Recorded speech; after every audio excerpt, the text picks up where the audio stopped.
Maawa kayo sa mga tao na nabibiktima nyo dahil hindi nyo alam kung ano mga pinagdadaanan nila. Hindi nyo alam kung saan kinukuha yung mga pera na ibinabayad sa inyo. Na ganun nyo lang na binaliwala sila. Ito ang apela ni Reynaldo Falcola ng Nueva Ecija sa mga taong patuloy na nananamantala.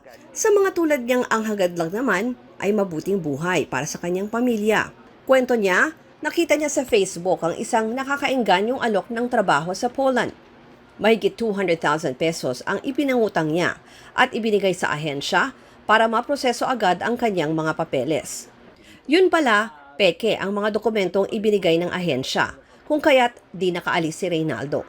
Ang di nakumpirma ni Reynaldo, una na palang nakasama sa listahan ng Department of Migrant Workers o DMW na walang lisensya ang agency na inaplayan niya.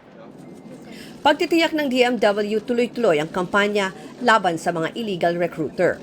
Nagsasagawa raw sila ng mga raid. Ngayong taon, 4 na ahensya na ang napasara, habang higit 100 ang nakasuhan. Pero para sa grupong migrante, may higit pang dapat gawin ng gobyerno. Tulad na lang halimbawa sa kaso ni Reynaldo, na di pa tiyak kung mababawi pa ang perang ibinayad sa illegal recruiter.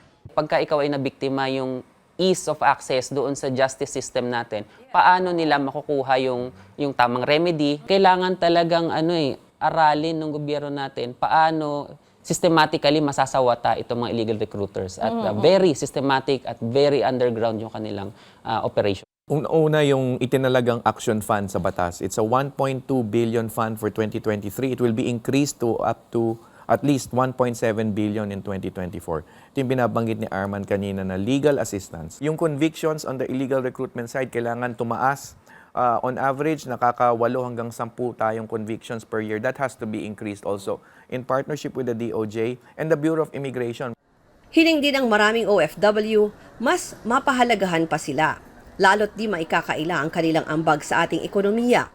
Halos 70% ng ating gross domestic product nitong 2022 ay mula sa kanilang remittances.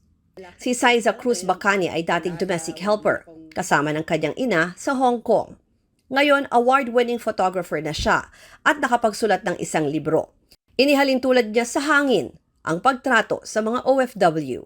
Very much needed in a society to survive, but mostly hindi kami nakikita. So my book is not just about our sacrifices, no? It's about championing OFWs, seeing us as champions.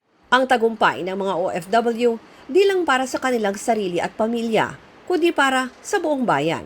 Kaya't bilang pagpupugay sa binansagang mga bagong bayani, dapat lang na matiyak na mayroon silang sapat na proteksyon dito at lalo na sa ibang bansa.